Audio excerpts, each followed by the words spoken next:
ಇನ್ನು ಕಾಂಗ್ರೆಸ್ ಹಾಗೂ ಬಿಜೆಪಿ ನಡುವೆ ಈಗ ಹಗರಣಗಳ ಯುದ್ಧ ಆರಂಭ ಆಗಿದೆ. ಕಾಂಗ್ರೆಸ್ನ ಹಗರಣಗಳನ್ನು ಬಿಜೆಪಿ ಕೆದಕಿದ್ರೆ ಬಿಜೆಪಿ ಹಾಗೂ ಜೆಡಿಎಸ್ನ ಹಗರಣಗಳನ್ನು ಕಾಂಗ್ರೆಸ್ ಕೆಣಕೋದಕ್ಕೆ ಮುಂದಾಗಿದೆ. ಬಿಜೆಪಿ ನಾಯಕರಿಗೆ ಶಾಕ್ ಕೊಡೋದಕ್ಕೆ ಕಾಂಗ್ರೆಸ್ ಮುಂದಾಗ್ತಾ ಇದೆ.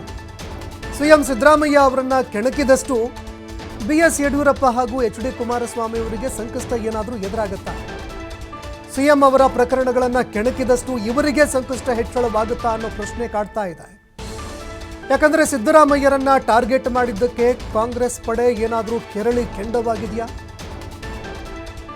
ಸಿಎಂ ಅವರ ಒಂದು ರಾಜಕೀಯ ಜೀವನಕ್ಕೆ ಕಪ್ಪು ಚುಕ್ಕೆ ಇಟ್ಟಿದ್ದಕ್ಕೆ ಈಗ ಬಿಜೆಪಿ ಹಾಗೂ ಜೆಡಿಎಸ್ ವಿರುದ್ಧ ಕಾಂಗ್ರೆಸ್ ಪಡೆ ಏನಾದರೂ ಕೆರಳಿ ಕೆಂಡವಾಗಿದೆಯಾ ಅನ್ನೋ ಪ್ರಶ್ನೆ ಕೂಡ ಕಾಡ್ತಾ ಇರುವಂಥದ್ದು. ಯಾಕಂದ್ರೆ ಸಿಬಿಐ ತನಿಖೆ ಮಾಡೋದಕ್ಕೆ ನಿರಾಕರಣೆ ಮಾಡಿದಂತಹ ಗಣಿ ಕೇಸ್ಗಳ ತನಿಖೆಗೂ ಕೂಡ ಈಗ ರಾಜ್ಯ ಸರ್ಕಾರ ನಿರ್ಧಾರ ಮಾಡ್ತಾ ಇದೆ. ಸೆಂಟ್ರಲ್ ಬ್ಯೂರೋ ಆಫ್ ಇನ್ವೆಸ್ಟಿಗೇಷನ್ ನಿರಾಕರಣೆ ಮಾಡಿದಂತಹ ಗಣಿಗಾರಿಕೆಯ ಕೇಸ್ಗಳನ್ನು ಲೋಕಾಯುಕ್ತ ತನಿಖೆಗೆ ನೀಡುವಂತಹ ಸಾಧ್ಯತೆ ಇದೆ. ಬಿಜೆಪಿ ಹಾಗೂ ಜೆಡಿಎಸ್ ಅವಧಿಯಲ್ಲಿನ ಅಕ್ರಮ ಗಣಿಗಾರಿಕೆ ಕೇಸ್ಗಳ ತನಿಖೆಗೆ ರಾಜ್ಯ ಸರ್ಕಾರ ಗ್ರೀನ್ ಸಿಗ್ನಲ್ ಕೊಟ್ಟಿದೆ ಅನ್ನುವಂತಹ ಮಾತುಗಳು ಕೇಳಿಬರ್ತಾ ಇದೆ. ಇನ್ನು ಗಣಿ ಕೇಸ್ಗಳ ತನಿಖೆ ಸಾಧ್ಯವಿಲ್ಲ ಅಂತ ಸಿಬಿಐ ನಿರಾಕರಣೆ ಮಾಡಿತ್ತು.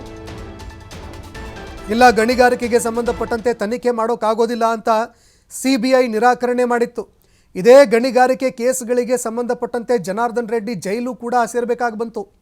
ಹೀಗಾಗಿ ಗಣಿಗಾರಿಕೆಯಲ್ಲಿ ಅಪಾರ ಬ್ರಹ್ಮಾಂಡ ಭ್ರಷ್ಟಾಚಾರ ಆಗಿದೆ ಅನ್ನುವಂಥದ್ದು ರಾಜ್ಯದ ಜನರಿಂದ ಹೊರತಾಗೇನಿಲ್ಲ, ಎಲ್ರಿಗೂ ಕೂಡ ಗೊತ್ತಿರೋ ವಿಚಾರ.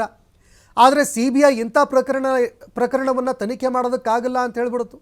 ಇಲ್ಲಪ್ಪ, ಆಗೋದಿಲ್ಲ, ಗಣಿಗಾರಿಕೆ ಪ್ರಕರಣನ ತನಿಖೆ ಮಾಡೋದಕ್ಕಾಗಲ್ಲ ಅಂತ ತನಿಖೆ ಕೈ ಬಿಡೋದಕ್ಕೆ ಮುಂದಾಯಿತು.